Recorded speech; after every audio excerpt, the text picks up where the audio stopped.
Salut à tous, on se retrouve aujourd'hui pour un autre Stardox qui portera sur un puissant guerrier ayant été entraîné aux Arsites. Il s'agit bien sûr de Maul. Maul était un Zabrak né sur Dathomir. Sa mère, la matriarche des Sœurs de la Nuit, Talzin, avait fait un marché avec le site Dark Sidious. En effet, elle avait permis à Sidious d'échanger avec elle des secrets sur les magicites et des Sœurs de la Nuit, et ce à condition que Sidious la prenne par la suite comme son apprenti. Cependant, après avoir obtenu les secrets qu'il convoitait, Sidious brisa le pacte et quitta Dathomir en emportant avec lui le propre fils de Talzin, Maul, dont il avait senti le potentiel. Sidious lui donnera le nom de Dark Maul et l'entraînera comme son apprenti. Durant sa formation, Dark Maul fut emmené par Sidious sur la planète Malachor, où une ancienne bataille avait opposé les Jedi et les Sith, et où l'arme de Dark Tanis avait été activée. Sidious fit respirer les cendres de la bataille à Dark Maul, ce qui provoqua chez lui une vision et une haine envers les Jedi. Dark Maul fut entraîné par Sidious au maniement du sabre laser, et notamment du sabre laser à double lame. Les talents guerriers de Maul étaient tels qu'il avait su combattre plusieurs Raftars. Sa haine envers l'ordre Jedi était telle que même avoir tué son premier Jedi, sa soif de sang était loin d'être assouvie. Faisant partie de l'ordre Sith, Dark Maul était informé du plan de ses maîtres Plagueis et Sidious pour prendre le contrôle de la galaxie. Dark Maul fut chargé par Sidious de traquer les Jedi envoyés comme ambassadeurs par le chancelier Valorum sur la planète Naboo, Qui-Gon Jinn et Obi-Wan Kenobi. Dark Maul suivit leurs traces jusqu'à la planète Tatooine, où il affronta Qui-Gon, qui fut contraint de s'échapper. Tandis que les Jedi se rendaient sur Coruscant, Dark Maul fut envoyé sur Naboo auprès du vice-roi Gunray. Qui-Gon et Obi-Wan retournèrent cependant sur Naboo, et Dark Maul les affronta alors. Leur combat les mena jusqu'au générateur d'énergie du palais de Teed. Là-bas, Maul réussit à assommer puis à tuer Qui-Gon. Cependant, Obi-Wan parvient à trancher son sabre puis Dark Maul lui-même en deux. Dark Maul chuta et réussit néanmoins à survivre et à embarquer dans un cargo qui le mena sur la planète des charges Lotominor. Là-bas, sa douleur lui fit perdre la raison, sa haine envers Kenobi était tout ce qui subsistait de lui. Il se construisit avec la force et le côté obscur un corps métallique arachnéen en se servant des débris présents sur la planète. Maul resta près d'une décennie sur Lotominor avant d'être retrouvé par son frère, Savage Opress, lui-même envoyé par Talzin.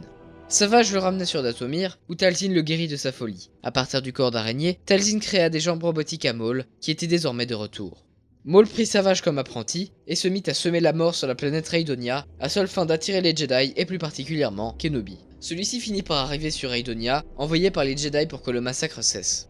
Obi-Wan était à la merci de Maul, mais l'intervention de l'ancien assassin de Dooku, Asajj Ventress, lui permit de s'échapper.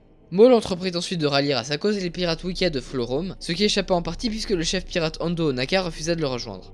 Enquêtant toujours sur Maul, Obi-Wan se rendit avec Adi Gallia sur Florom, où il fit alliance avec Hondo pour affronter Maul.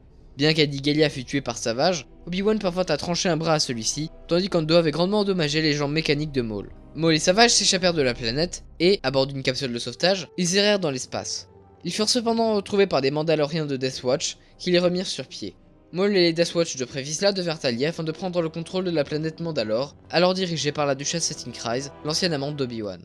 Maul rallia le Soleil Noir et le clan des Hutt à sa cause par la force, et fut rejoint par le syndicat Pike. Cette alliance de groupes criminels prit le nom de Collectif des Ombres. Le collectif lança son attaque sur Mandalore, et fut arrêté par les Death Watch qui prirent le contrôle de la planète avec le soutien populaire, et Satine fut enfermé. Prévisla se retourna cependant contre Maul et Savage, qui furent également enfermés. Ils s'échappèrent cependant sans difficulté, et Maul affronta Vizsla en combat singulier pour le trône de Mandalore. Maul remporta le duel, le sabre noir et Mandalore, et décapita Prévisla. Obi-Wan arriva alors sur Mandalore afin de sauver Satine, mais il fut enfermé à son tour. Maul tua Satine devant ses yeux, afin de le faire souffrir. Obi-Wan fut cependant libéré par des Death Watch renégats menés par Bo-Katan Kryze, la sœur de Satine. Voyant que son ancien apprenti commençait à prendre de l'importance et à menacer ses plans, Dark Sidious se rendit en personne sur Mandalore. Il y affronta Maul, qu'il captura et tua Savage.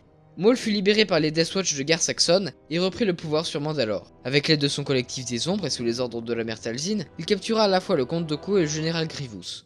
Ce dernier s'échappa comme à son habitude, mais Maul alla avec Dooku sur Dathomir et permit à Talzin de prendre le contrôle du corps de Dooku. Sidious et Grievous arrivèrent alors sur Dathomir, et Talzin retrouva sa forme physique. Malgré sa puissance et celle de Maul, elle ne pouvait rivaliser avec le pouvoir combiné de Sidious et Dooku, et Grievous la transperça de ce sabre laser.